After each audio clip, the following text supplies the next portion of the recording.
You're listening to Up the Turnpike with hosts Mitch Anderson and Matt O'Leary.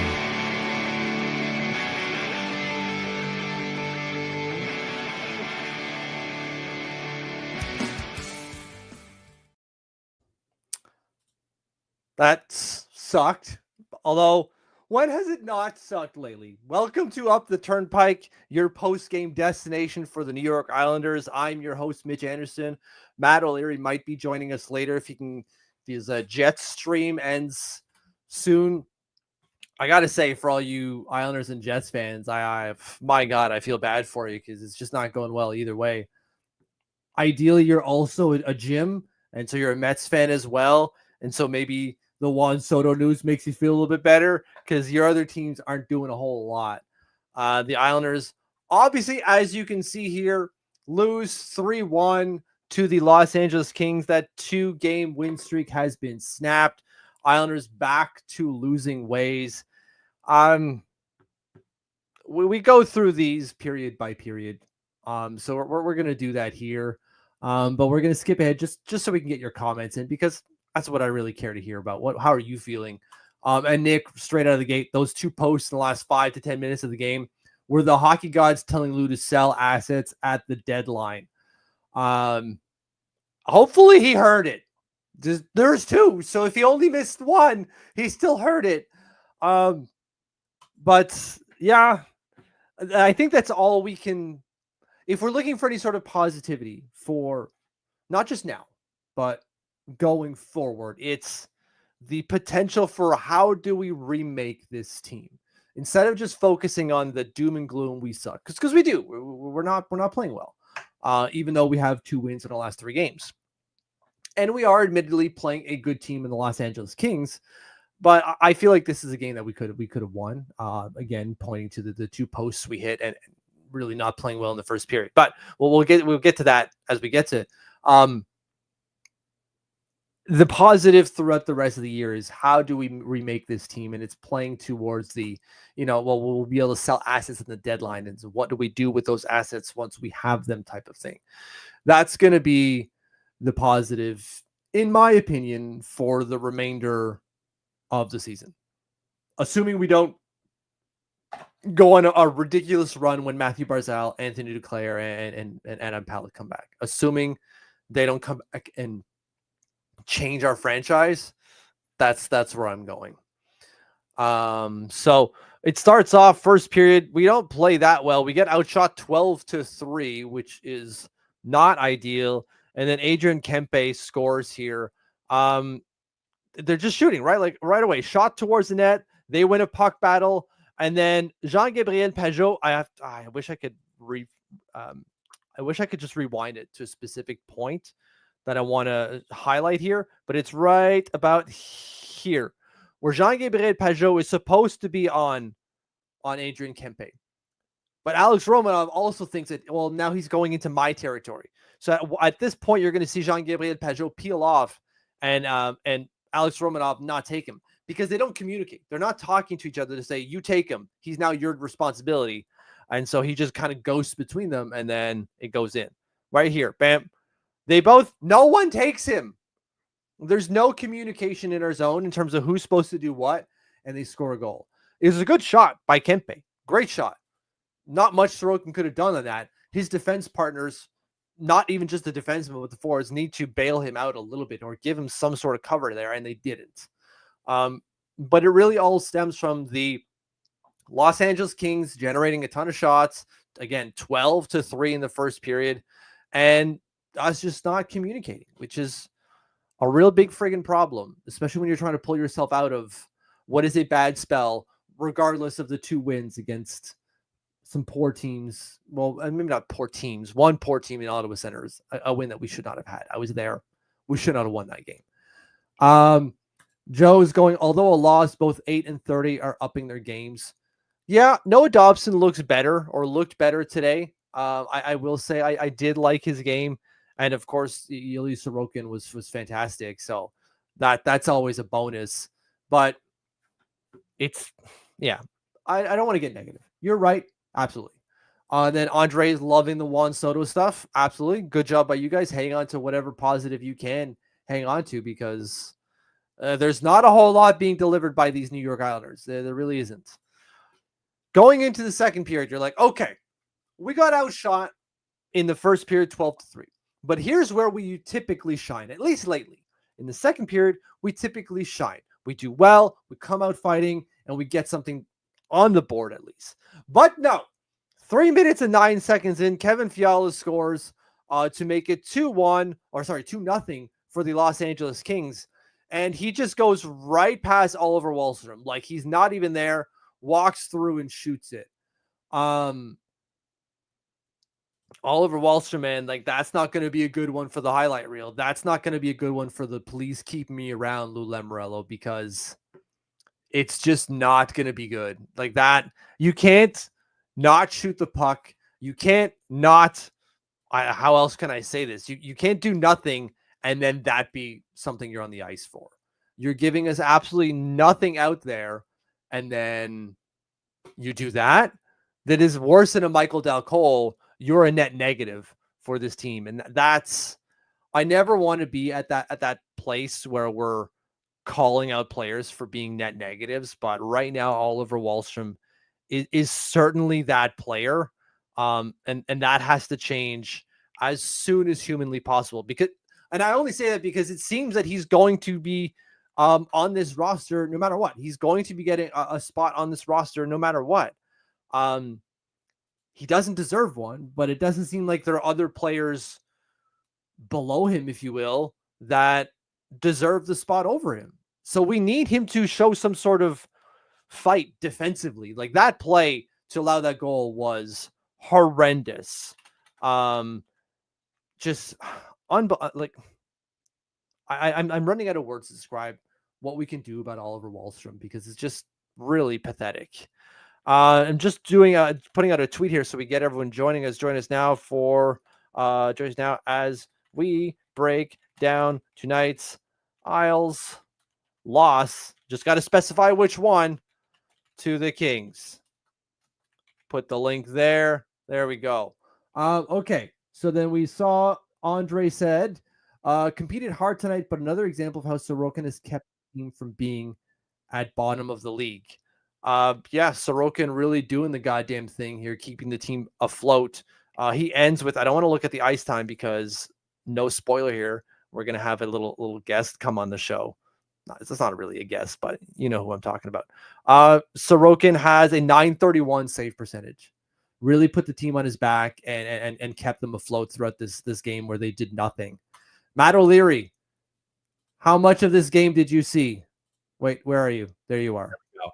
I was able to watch as I was on so I watched the full first period, and then I was on stream and, you know, keeping one eye on this game and one eye on talking football with my guys. But unfortunately, and tell me if I'm wrong here, my takeaway was Ilya Sorokin, awesome. Rest of the team, maybe not so much. Yeah, absolutely. That's effectively what Andre is saying there. Like, and there's another one here, another Sorokin, yeah, from Connor, another wasted Sorokin masterclass. A .931 save percentage. I haven't looked up at the natural stat trick to see how many expected goals he stops, but he was out there doing the thing, and we just couldn't give him any run support whatsoever. No. Only thing, did you go through all the goals yet? Or I don't know. Not yet. I've just about to get to the Anders Lee one. Okay. I was going to say, all you got is the Anders Lee goal. Other than that, they had some, I guess maybe it's unfair to say they weren't getting chances because they hit a lot of posts and stuff like that. They weren't able to bury their opportunities. And stop me if you heard this before. The power play stunk. Yep. Yeah, it did. It looked really, really bad. Specifically that one. They had two in the first period. Did they not? They did. Yeah. Burroughs for unsportsman, Quentin Byfield for high sticking. I believe it was this first one early in the game. Horrendous. They couldn't get into the zone. Exactly. Right? Like Noah Dobson goes up to the center ice and it's just kind of like, wait, now what? And you're going, well, you're getting swarmed, so do something. Do something, right. And he sends it back to Kyle, who fumbles because he's trying to figure out what the hell Noah Dobson is doing. It's just, it was really, really, really bad. Thankfully, after the Kevin Fiala goal, we don't have to wait too long before we get some sort of an answer. Honestly, a lucky goal. Because I think it was Riddick that was in nets. If he's just flat on the ice doing the butterfly, this doesn't go in. Anders Lee is too far out to do the sweep maneuver that he usually does to go physically around the goalie. Yeah. So if Riddick was in the butterfly, this hits him square in the pads and there's no problem, but it squeaks under and we get a goal, thankfully. But lucky goal is what we got from that. And that's all we had today was a lucky goal.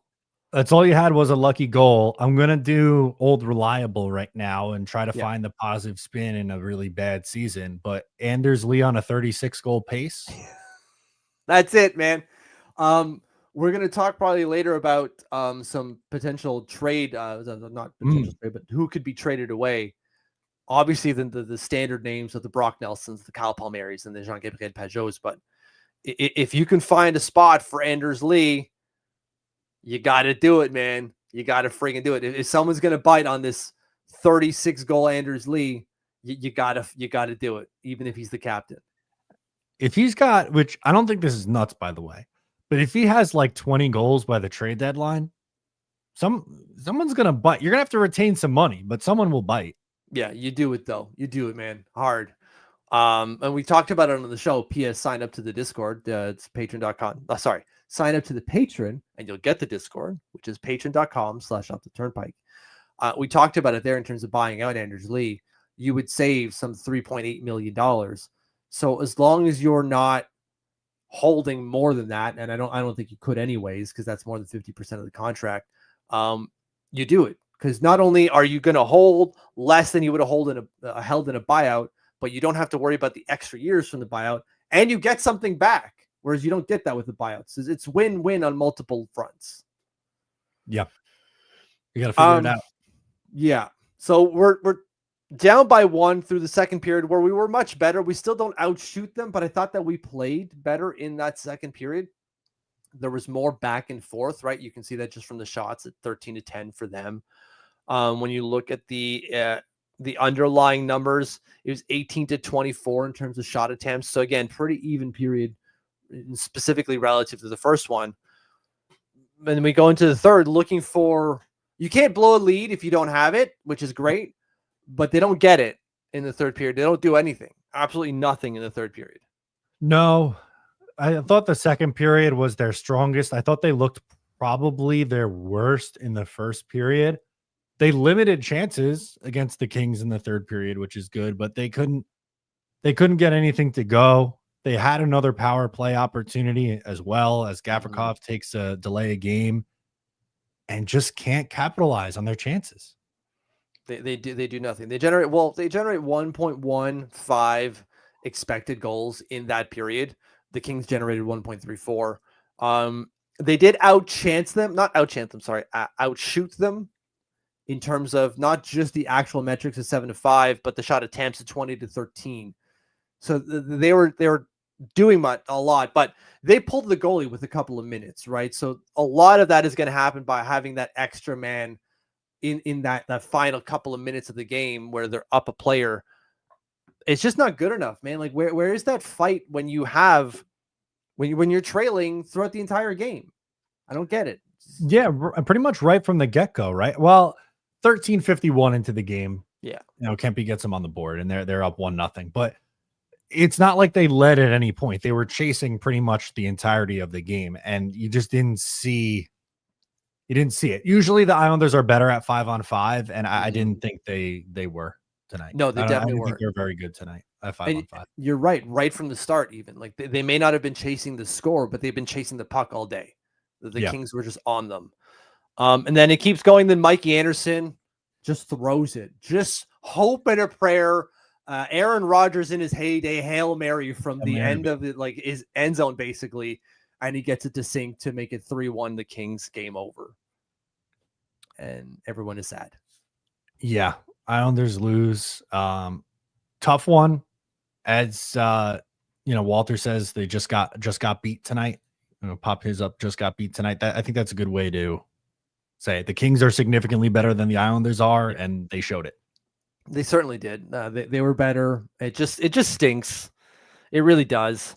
But the way that I ended our live watch along on the Discord, which is why I had that on the brain, because we watched the game all together. When I ended it, my final thought was, I'm just going through the motions. That's just it. If I've got, I can find a positive out of here, like we lost. It's great. We can take that and help that and focus on how do we turn this negative into a positive.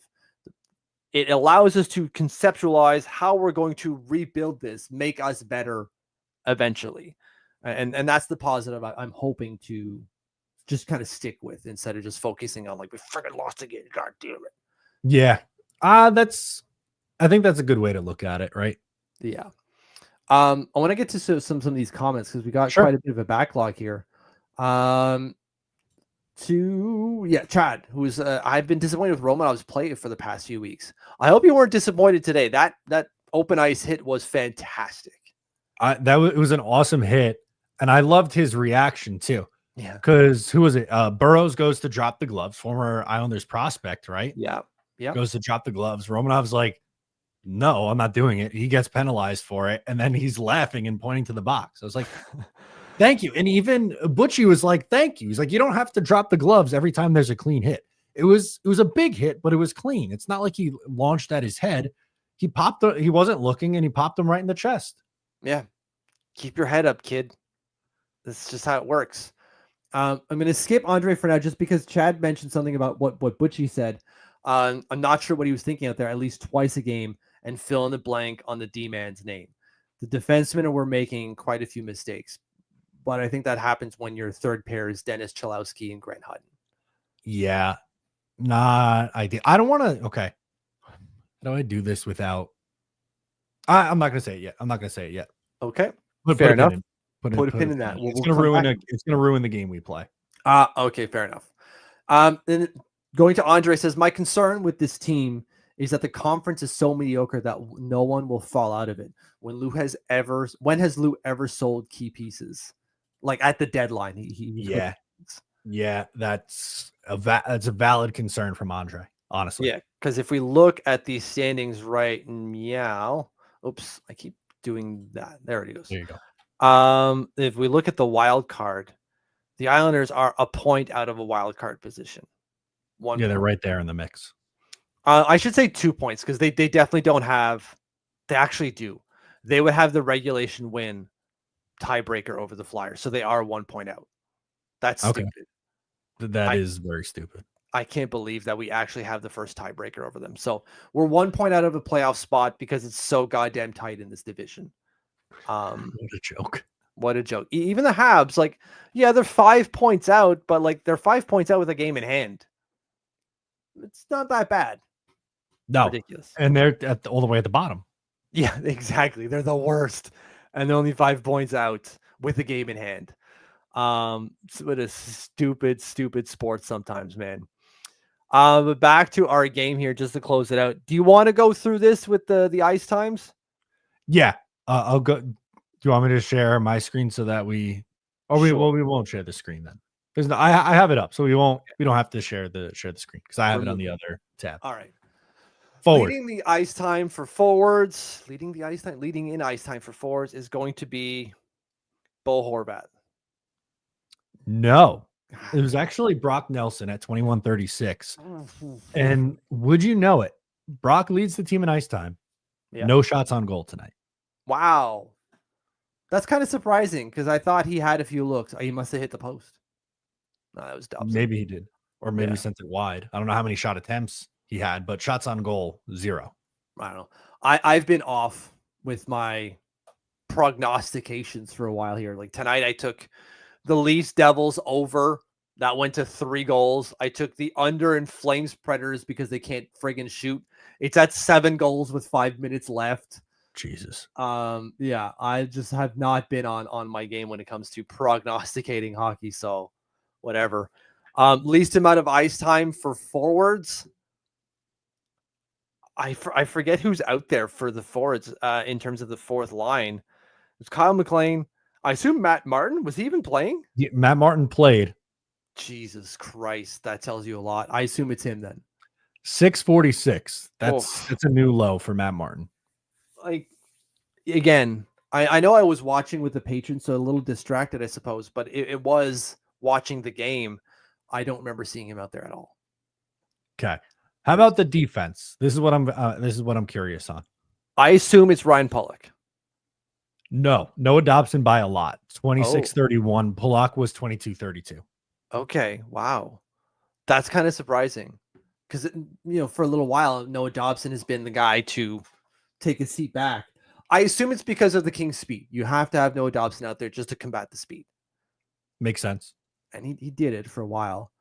Okay. So the least amount of ice time for defensemen. We don't have Mayfield. It's Chalowski or Hutton. I'm going to say it's Chalowski. Okay, so you answered my question without me having to ask it. Okay. So it's Isaiah George at 7 minutes and 36 seconds. My question was going to be, because I just saw the ice time. And again, I did as much as I could watching from like the second period on. So I have no sound, obviously, but I'm looking at watching. My question that I was going to ask before was, did Isaiah George get hurt in this game?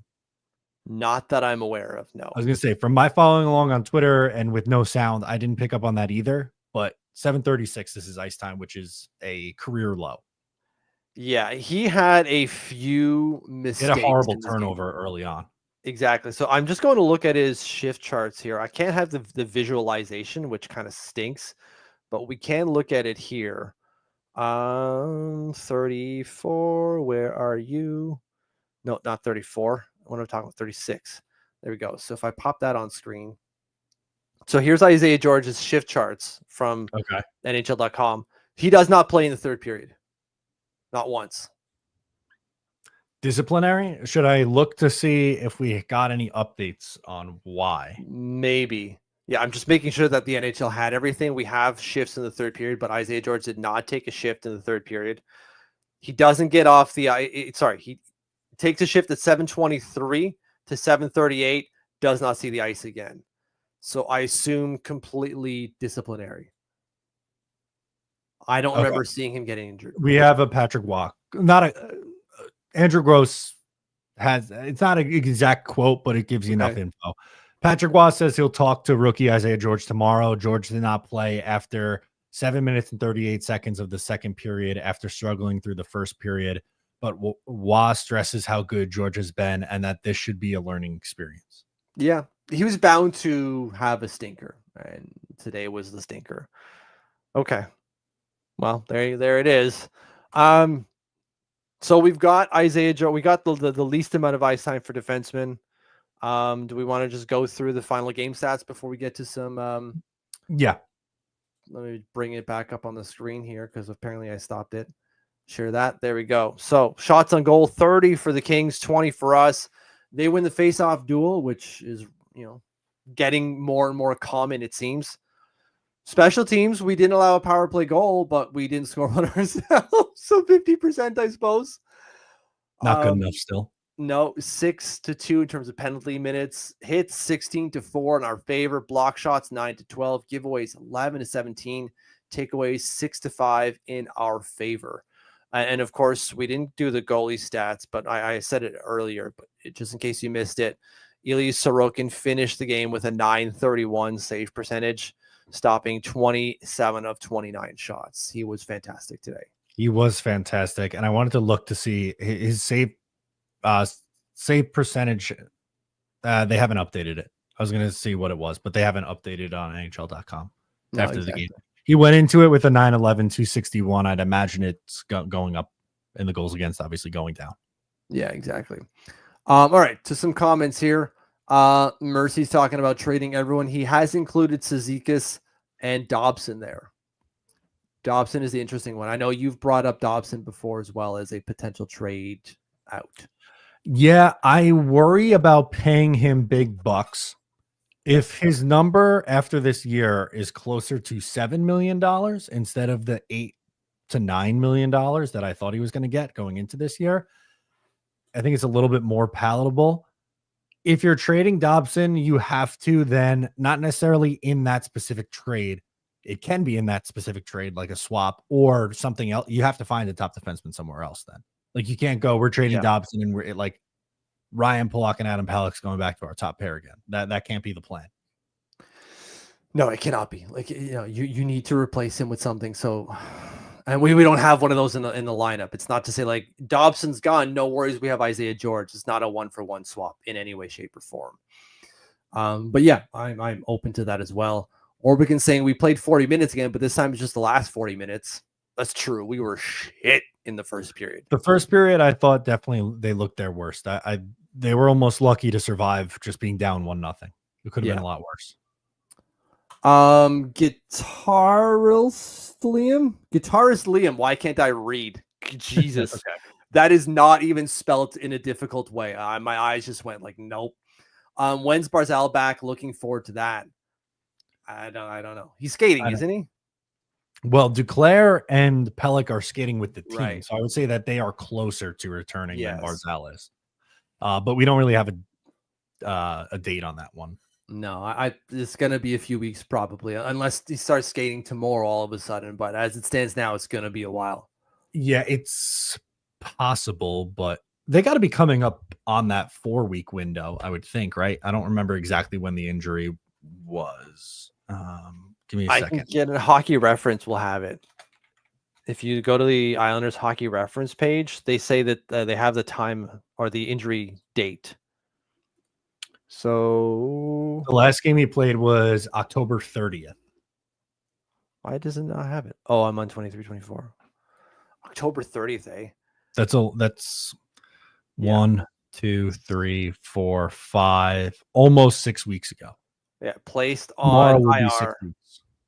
So we're getting right to the end of it there, and still not skating on his own. Wow. Same with wasn't Duclair 4 to 6 also, and he was injured a few games before that. October 19th for Duclair. So almost 2 weeks before. 2 weeks. Yeah, and he just started skating with the team now, so it might be a couple more weeks. And we said that on the Patreon show that when it comes to Lou Lamoriello and injuries, what's the saying there? You take the time. Yeah, if you have the time, take it. That's it. Yeah, and he's going to take it with injuries because he's never going to force someone to come back early, which is a good thing. But don't expect the timelines to stick. If they say 4 to 6 weeks, it's not going to be like Alex Ovechkin. He broke his leg and he's skating 17 days later. That's just not going to be a thing under Lou Lamoriello. It's just not. No. Orbican says I'd like someone. Sorry, if someone took Trouba's what? Yeah, if someone took Trouba, someone would take Lee. Lee greater than Trouba. Thank you. My God, I thought my brain was just. It was my brain. Lou might have to pay someone under the table. Might have to, but that's why you hire Lou Lamoriello to get those types of things done, because that's what he's apparently good at. I'd understand that Duke and Barzy are out, but that doesn't mean that the guys can't do anything on the power play. Yeah, it shouldn't be that case. Chad, yeah, they're not a top 10 to 15 team. They're just not. I think that's a very real reality. We found why the Islanders lost today, and it's because of Ray came out of the bathroom. Dude, come on, man. You had this. You had it in the bag. So I got to go. Mercy's sad because he's got a JG Pajot jersey, and if they trade him, he's not going to, be sad. I too have a JG Pajot jersey. Yeah. State of Sorokin, that's the one. State of Survival. God damn, I can't read. It should be State of Sorokin. Something is wrong with my eyes if I cannot read this. It's not even that I'm going fast. Anyways, Engvall was garbage. Do you see him going to the corner to... I'm going to add this, finish a check, and he totally diverted direction to avoid finishing his check. I clipped it if you want me to send it to you. I know which one you're talking about. I absolutely know which one. And he had one earlier where he went in for a hit, and it just kind of like... just to say, Patrick Waugh's got to be at his wit's end with Pierre Engvall. And there was also another passage, I believe it was in the first period. Pierre Engvall goes to the net, goes hard to the net, and then trips Casey Cizikas as he's coming through the net. And it's like, I'm sure he's got to be mad at some point just with himself. Like, I do the thing and I trip my player. But like, you still have to friggin' do the thing, man. Please keep doing it. Please keep going to the net. Unreal. But yes, Senate State, because I'd like to see it again. It was weak. Very, very weak. asking me to stop bringing the pain. No, that's all I'm going to do is just bring you the pain. Bring the Constantly. pain. What will we do at the trade deadline, says Mercy? Any views on that? Trade Anders Lee, Nelson, and Palmieri and Wallstrom? I don't think anyone's taking Oliver Wallstrom, but I'm good with trading the guys that you listed off. Nelson and Palmieri, I think, fetched the most. Yeah. To me, anyone who's not Barzal, Bo Horvat, Noah Dobson, and even then that's arguable, and Sorokin. We said that on our show the other day. Like we made our list of untouchables. Anyone who is not one of those players, please have at it. Just go. Doesn't matter. And Cole Iserman's the only prospect that we want to say is untouchable. At least I did you ever go to that? Did you ever say I never did? Okay. I never did. I'm on Iserman untouchable. Yeah, no, exactly. I'm not at that point, but I'm not far off of that. Like he is clearly our best prospect, and it's not even close. This was a game where we really needed Barzal and Duke because they were our fastest players. They're two of the fastest skaters in the league, even. They are, Barzal specifically, and so that would have helped counter some of the speed that the Los Angeles Kings were throwing down our face. Michael says, O'Leary, was great to see you in Bean without Ryan tonight. Screw that Ryan guy, I guess. You guys got to stop wiring with that. Oh, okay. Thanks for the content. I'm not going to say that word. You're welcome. You're welcome. What else we got? George is going through growing pains. He still has done quite well for a 20-year-old. Absolutely. 100%. Dobson should get the Owen Power deal. It's too much. It's over 8. It's 8.25. I'm pretty sure. And he's saying like Dobson is better than Owen Power. I don't necessarily disagree with that. Owen Power has not been good right now, but I don't know. That's a lot. 8.25 is getting to be too much for a guy who's not playing like an 8.25 defenseman right now. No, it might even be more, 58. 58.45 divided by 7. 8.35 million. That's a lot. That's a lot of money. I don't want to go over 8 with Dobson unless he puts up another 70-point season, which he's not on pace to do at all. No, he won't touch it. He won't come anywhere close. No. Okay, Spiz is watching on his phone and it's weird. He's been watching on his he got a new VR thing. It looks like a cyborg. And yeah, just making him feel weird. How early into getting the VR headset do we think he went to an adult website?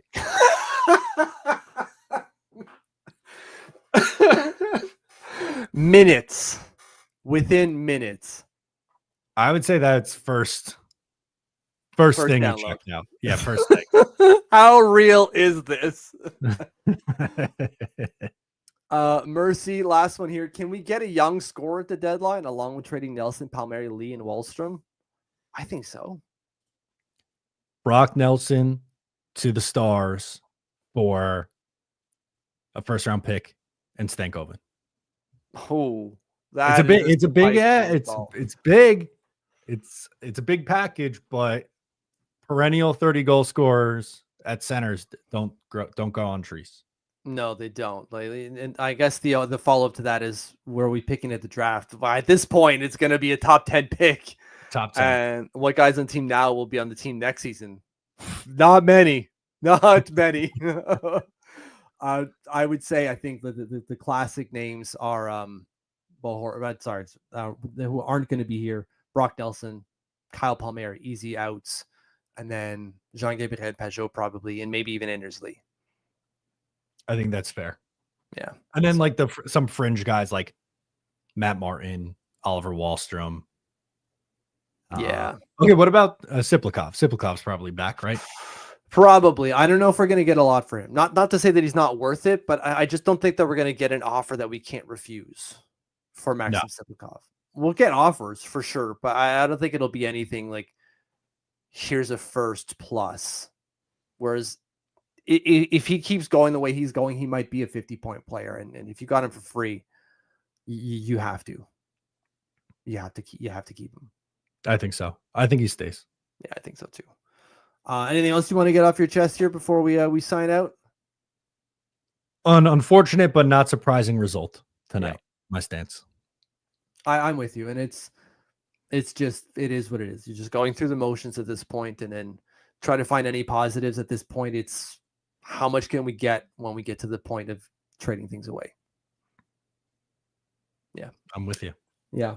So we'll leave you at that. Thank you all for following along. Hit that subscribe button if you have not, because it makes a whole heck of a lot of difference for us. Hit the like button as well, because that helps the algorithm point us towards other Islander fans. But thank you for following along, and we'll see you for the next Islanders game, which is on Thursday against who again? Great. I was gonna say I know it's for sure on Thursday. I don't remember off the top of my Chicago. Right. Yes, I was looking up tickets. First bowl, $57. Holy There we hell. go. Canadian. 57 Canadian. That's 25 cents American. Maybe I'll go. There you go. I'm not gonna go. No, I'm not gonna go. Anyways, have a good night, everyone, and we will see you soon. Talk to you next time.